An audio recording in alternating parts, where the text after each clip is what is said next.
Hi watch friends, Watches and Wonders 2023 Geneva just took place, so it is our turn to talk all things Rolex releases. Come check it out. Now, if you haven't done so already, don't forget to like and subscribe to our YouTube channel so you can stay up to date on all of our latest videos. Justin, awesome to see you. How excited are you to talk all things Rolex? I'm very excited. There's lots of new stuff, and we've taken a look. We're going to share kind of our thoughts on some of them, but there's some big things. Yeah, there is. This is a really exciting year. So these will basically be our first impressions of them. You and I haven't had a chance to really discuss, so please chime in as you guys feel inclined to do so. So before we get into all things Rolex, I got to ask, let's do a wrist check. What are you wearing today? Do you know? I feel like you should know. If you know me and Orange. Watches and Wonders. What is it? Oh, the Milgauss. Yes. Oh, R.I.P. I love this one. One of my favorites. Yeah, great. What are you wearing today? I really brought the crown today, so I did my gold lady president. I've got a houndstooth dial. This one's just pretty classic. So be sure to let us know what you guys are wearing for this monumentous day one of Watches and Wonders in Geneva. So as we mentioned, it is Christmas for us. Yeah. We've got new watches. We've had to unfortunately say goodbye to a few models that we didn't necessarily think wouldn't happen. But anyway, let's get to it. Okay. So biggest news of the entire day, I would have to say, Daytona! Yes. So if you guys are not aware, this is the 60th anniversary of the Rolex Daytona. So we were expecting something, but dang did we think about the massive overhaul that was happening. Yeah, there's quite a bit going on with the new Daytona. I mean, right off the bat when you see it, it looks largely the same with a few updates and things. I mean, they've updated the movement. They've updated a little bit of the design on the dial, the bezel. So let's just start getting right into it. I was going to say, the first note is that all Rolex Daytona models were discontinued because they came out with an entirely new line. So within that line, what is available? So let's start with the aesthetics. So the Daytona now, they've changed the hour markers a little bit, which is kind of nice. I personally think they look really clean. Yeah.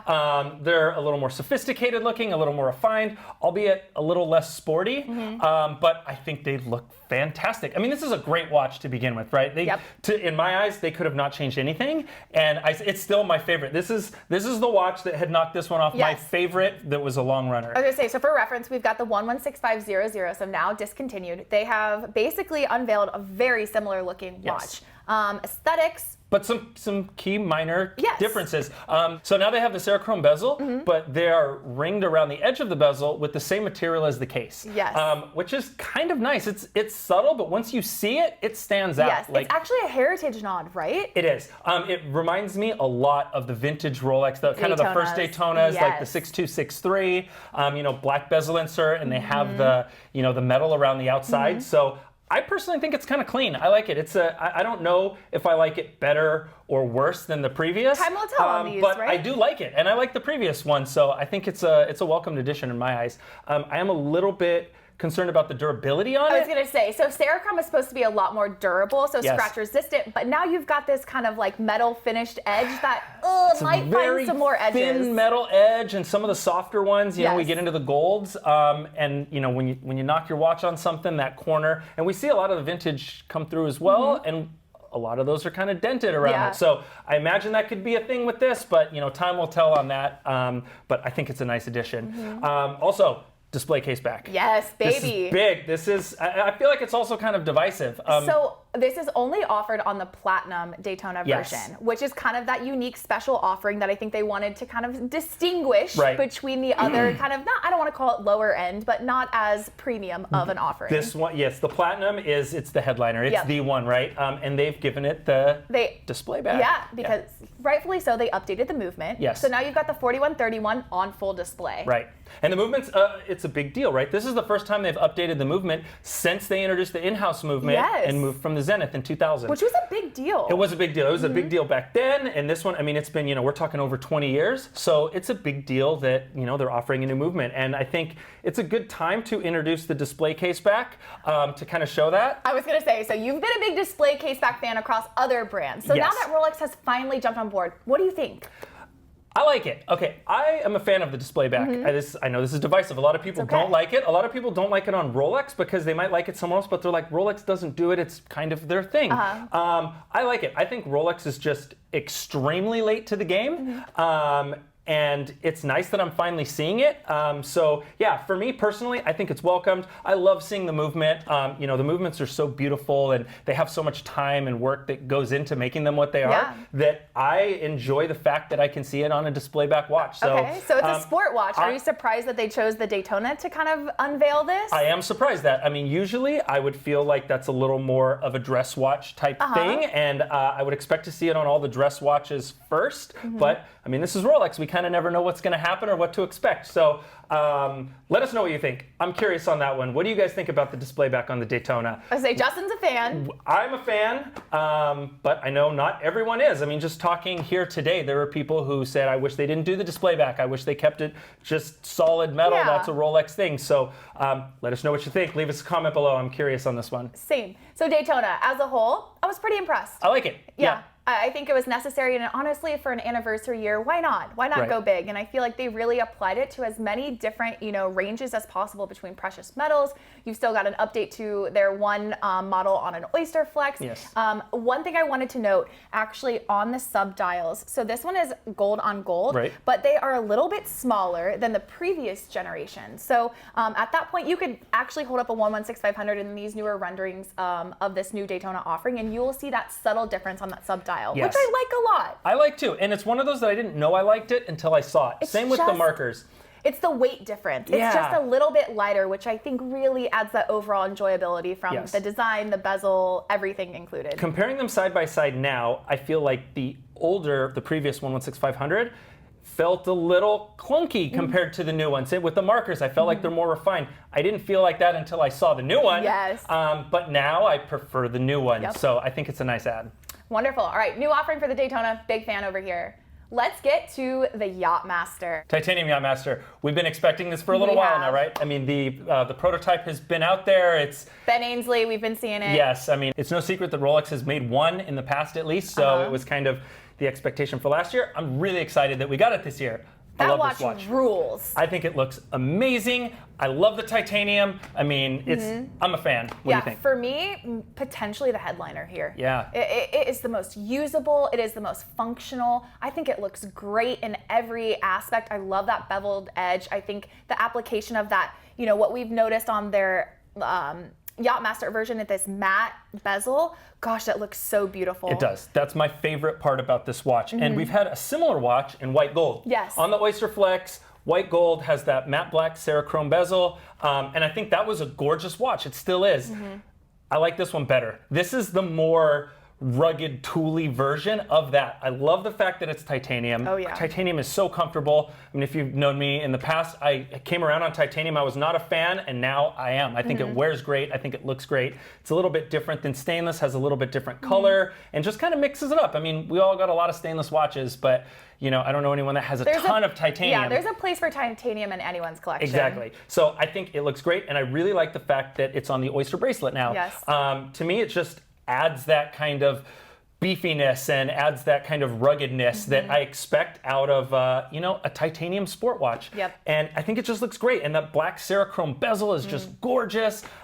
This one we were waiting for a long time, and it did not disappoint. No, not at all. And I will say, just to put a little bow on this one, because this is like the perfect package that is, I could not see Rolex apply titanium to any other model first. I think the Yacht-Master was a wonderful selection. Well, Yacht-Master's great. The other one that I would like to see titanium, eventually, which I think they could have done here, might have been the Explorer. I could see a titanium Explorer, and I think it would be really cool. I think it would be really fitting. So, you know, maybe this was kind of like the soft open on titanium, and we'll start seeing more things as time goes on.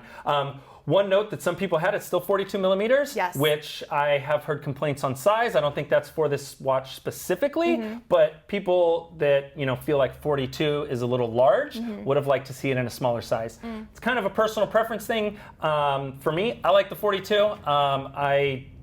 I like big watches, I like small watches, so it doesn't really matter. But that's one thing, if you really love the titanium and you love the look, it is a bigger watch. Yeah, that's part of the package, so There's you gotta be okay with that. There's a lot of watch to love in this one. So we're curious, what do you guys think of this Yacht-Master update with the titanium? Are you a fan? Do you like it? Would you have liked to have seen it on any other model? Definitely let us know.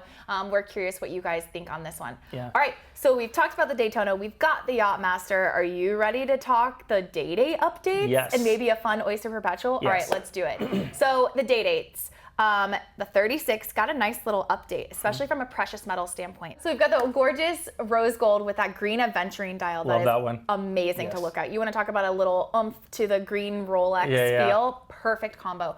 Yellow gold has this carnelian, stunning stone. I honestly am not familiar with it, so this is a fun look. It almost looks like melting lava a little bit. It's kind of, at least the examples we've seen on Rolex's site, it's a little subtler. I mean, stone, that's one of the beautiful things. They're all different. Yeah. So maybe there's more dramatic versions, but I kind of like the subtle version. I thought it was really nice. It's almost a nice in-between of the burl wood look with that tiger's eye a little bit. I don't know. Somewhere Definitely has those in the vibes middle. in that. Yeah, they're very warm and Agreed. And then the white gold version of this updated Day-Date 36 is turquoise. So it has those natural veins and it's stunning. So there's diamonds all on the hour markers. So these are Roman numerals everywhere and then that double diamond set bezel. It's a lot of watch. It's a lot of watch. It's a lot of diamonds. Yep. I like it. Okay, I'm going to kind of split this review, even though it's not a review. I'm going to split this opinion.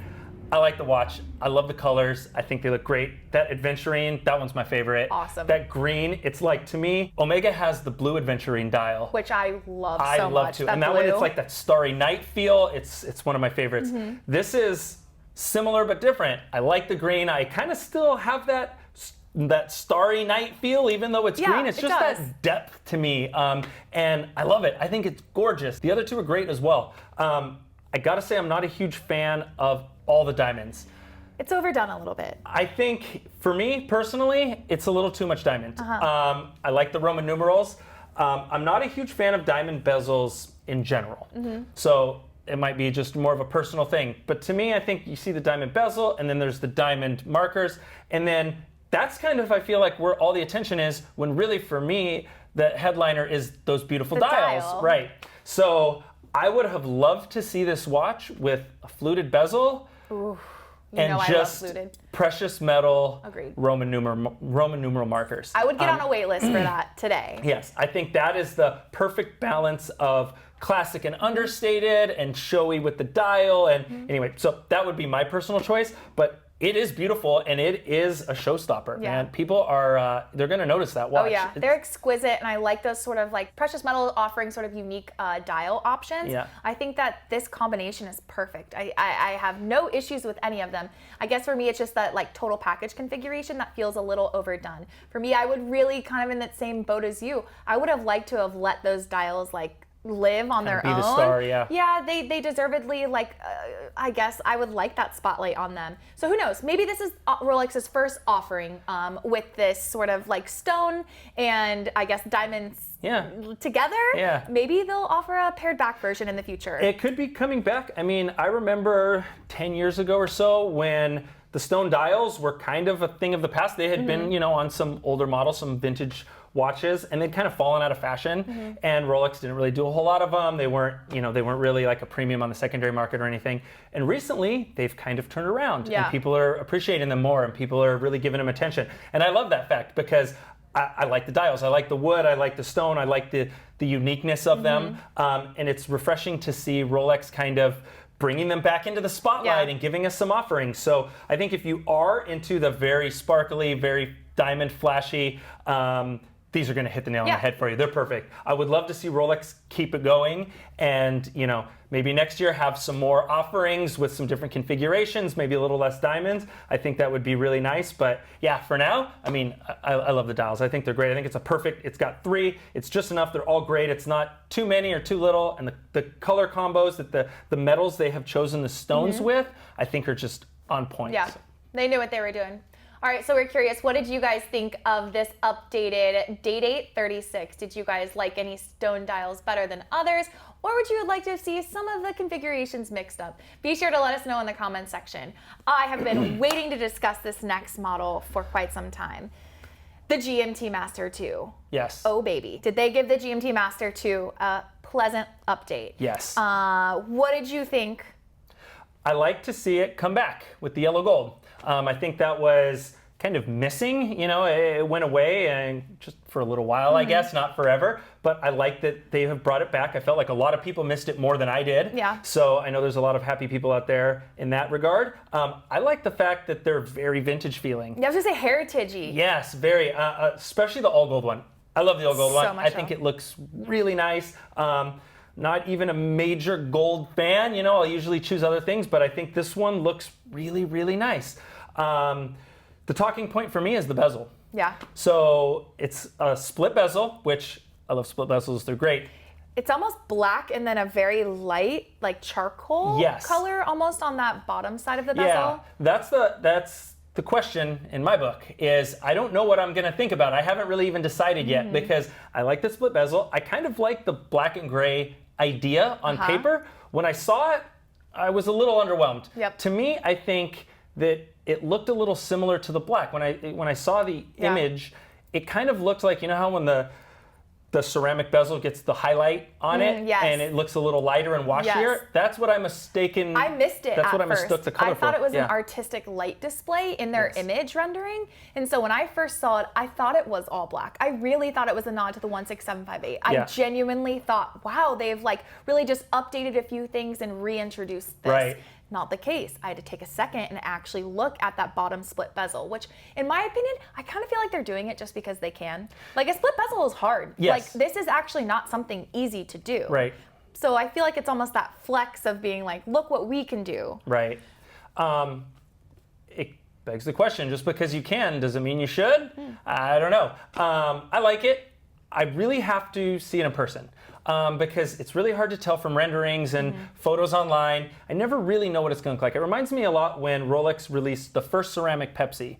I didn't like it. I thought the red was a weird color. I thought it was really muted and muddy looking. Okay. And I was not a fan.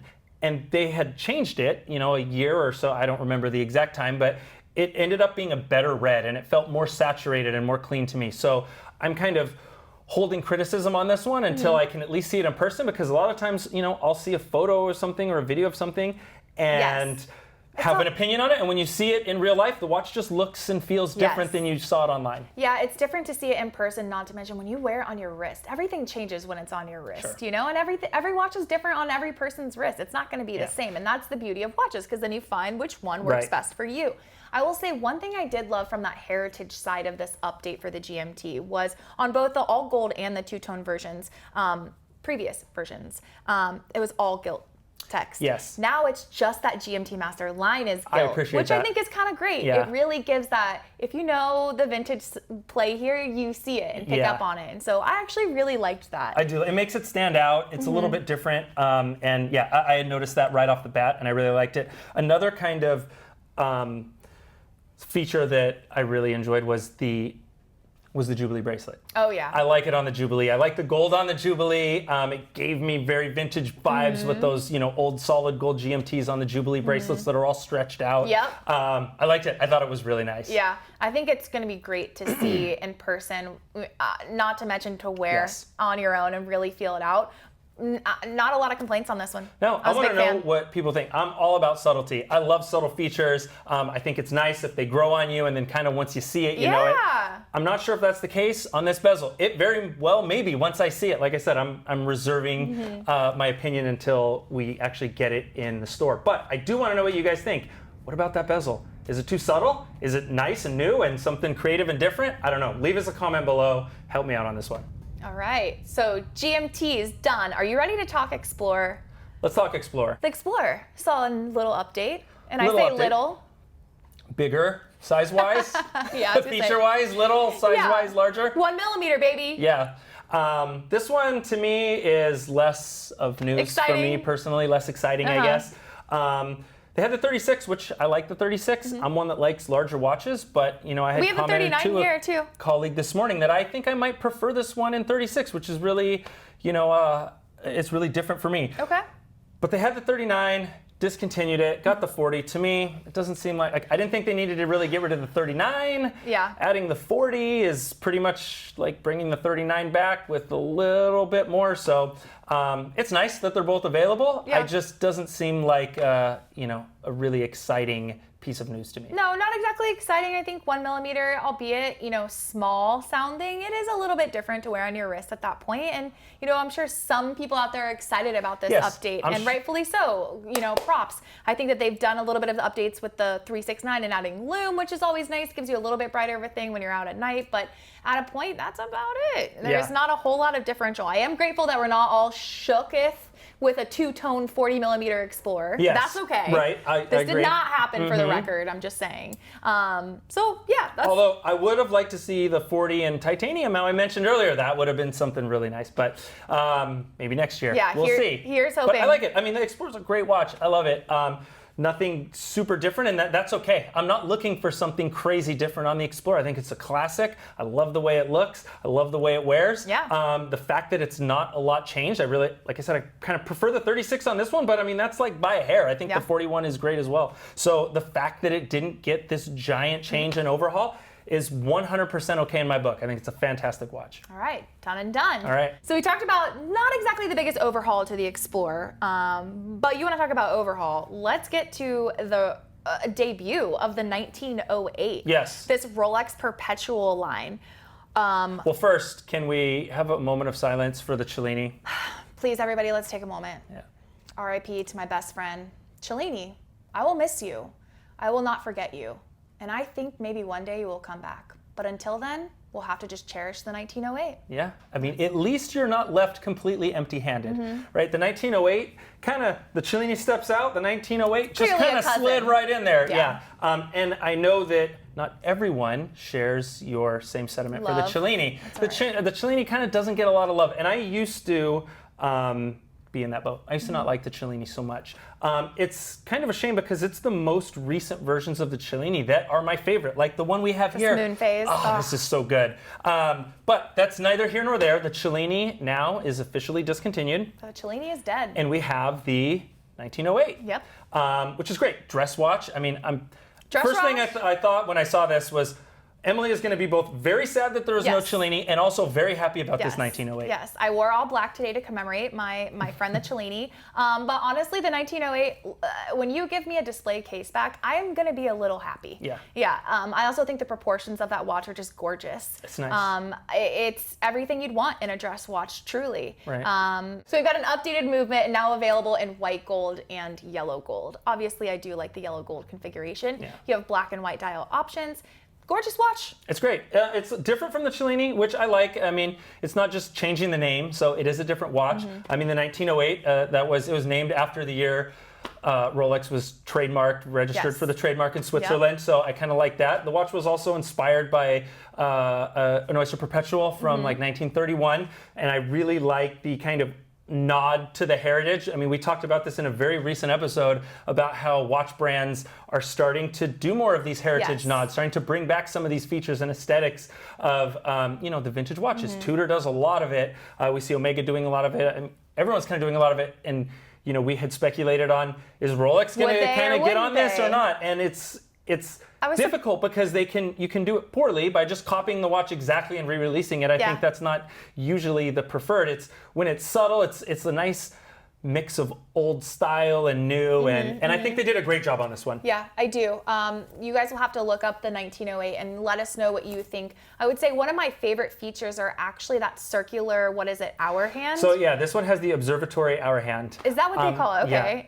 I really like it. Yeah, that's one of my favorite features, surprisingly enough. I like the different hands. And with Rolex, I don't get a lot of that. No. Everything kind of has the straight hands. They have the Mercedes hands on most sport models. Yep. So anytime I see something different, it's kind of refreshing to me. And the observatory hand really does do that. Yeah, I think it kind of falls into this simplistic but refined line. Yeah. And I think it really adds to the value of the dress watch in someone's collection. So this will be interesting to see where sales take this watch. Will this be around for a while? Will they iterate on it? Or will this kind of fall into the line of a really fun, unique offering from Rolex that maybe just doesn't really pick up traction? Time will tell. Yeah, we'll have to see.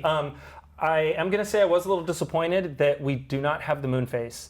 I know. I love the moon phase on the Cellini. I think it's an amazing complication. Yeah, aesthetically it's beautiful. The complication itself is just fun and usable nonetheless. So yeah, it is sad, but I don't know that it's gone forever, right? It's just not here right now. I don't think it's gone forever. So I will, have a celebration of life for the Cellini and hope that it gets a second life. And eventually. on that note, I would expect the Cellini to come back. I'm going to go ahead and I'll make the prediction now. The Cellini's not gone forever.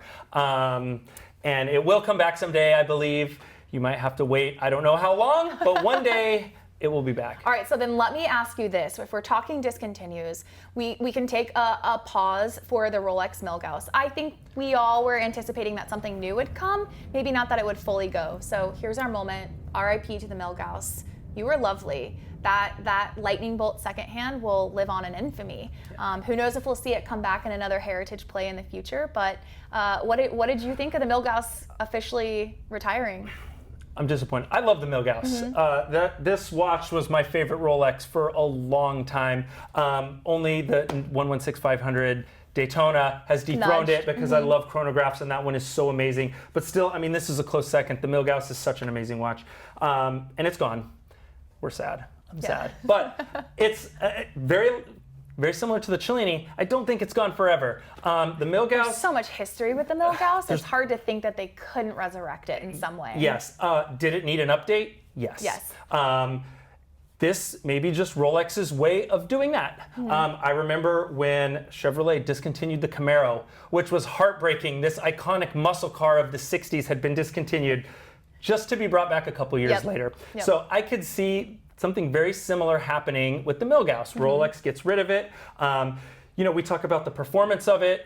You know, it has the anti-magnetic capabilities, but really they're very outdated. I mean, you know, there's most Omegas that aren't even considered, you know, aren't even touted as being like a very anti-magnetic, are like 15 times more anti-magnetic than the Milgauss. So I could see this as an opportunity to bring it off the table, let it settle a little bit, have a reintroduction in a few years or whenever with some updated specs, a chance for a new movement or anti-magnetic capabilities, and kind of just give it a whole fresh start. So yeah, I think even removing it for a second to kind of generate some like, we miss you buzz. What do they say? You never know you miss something really until it's gone. Well, now that it's gone, maybe it's a chance for people to miss it and like build that momentum to actually bring it back in a proper updated fashion. Yes, and I mean, I'm always a glass half full kind of guy. We've just made a lot of people right out there, right? I mean, how many people have been expecting the Milgauss? This year it's gone. They're discontinuing the Milgauss. This is the year. It has finally happened, everyone. Well, we are all right now. It has happened this year. So, yes, I'm sad that the Milgauss is gone. I do not think it's gone forever. I will just patiently wait until it comes back. There's plenty of other fantastic watches that came out that will tide me over until then. Agreed. So please chime in on your thoughts about the Milgauss finally officially saying goodbye. Will it come back? Anything you guys have to share about the Milgauss is exciting to read because we've had years of this conversation. So it's officially official. We do have one other new release that I want to get your opinion on. This is technically the off-catalog section of the Rolex Oyster Perpetual that now has a celebration dial that features colorful bubbles. Yes, so it comes in 36 and 41 sizes, and it has, like you said, the celebration dial, which is interesting. I don't know that everyone will love it. I actually kind of like it. It's fun. To me, it goes into that, you know, kind of fun, lighthearted category of watches. Yeah, exactly. So I don't know that I would buy it, but I don't necessarily dislike it. It's supposed to be, if you know, kind of don't know the reasoning behind it. It has all the little dials, and they're all colored after the other models of Oyster Perpetual, hence the celebration, right? Yeah, the bubbles are all reminiscent of the colors that we got to see in 2020. Yeah. I like the design. I like how they're kind of filled on the bottom and falling from the top. And I thought it was gumballs initially. It does kind of look like gumballs. It's one of those things that it can kind of be a lot of things, and then when you hear what it is, it makes sense, but you might not have drawn those conclusions on your own. So yeah, it is very interesting. I didn't really have a reaction to it. Yeah. I thought it was neat that Rolex is having fun, but if you really want to talk about fun, the watch that caught my eye, all right? Yeah. So we have a new Day-Date offering. This is technically off catalog, but it has a Jigsaw dial. So a Day-Date function, right? You'd think you would have the date feature, the day of the week. There are now inspirational words like love and gratitude that actually come through that day window. And in the date window, there are now emojis that showcase sort of this updated, fun refresh from Rolex. I was shocked. It's colorful. They have a turquoise sort of like base dial with the jigsaw coloring all throughout as well, and then a orange color. Gorgeous. coloring altogether. It definitely works, but it's a busy watch. I'm a big emoji fan. I think my background is in like social media, especially at the onslaught of it. So I love seeing emojis brought to life. I would never in a million years have bet that Rolex would be the one to do this. This one is very far outside of the box. Yes. It's really interesting. When I first saw it, my first reaction was, yes, I thought, to me, it looks aftermarket. It looks like someone had taken a Day-Date and put a different dial on it and changed the day and date wheels for something else. And I don't really mean that as a slight on it. That's kind of what I expect when I see that, you know? And I'm not sure what I think about it yet. There's a lot going on. The puzzle dial is really interesting. It's really colorful. And then on top of that, they have the gem hour markers all the way around, which is, you know, it's another rainbow of colors on there. And then, you know, we have the date window that no longer has a date and the day window that no longer has a day. And for me, I mean, like, you know, I don't really care so much about the date. I usually prefer a no date watch.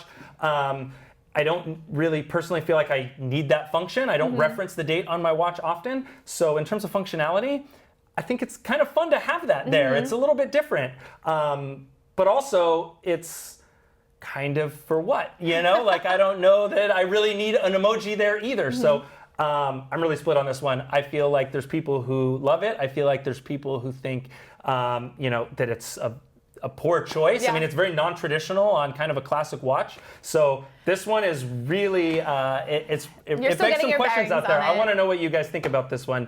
Let us know in the comments below. If you haven't seen it, it's the puzzle dial Day-Date. Yes. Take a look and let us know what you think.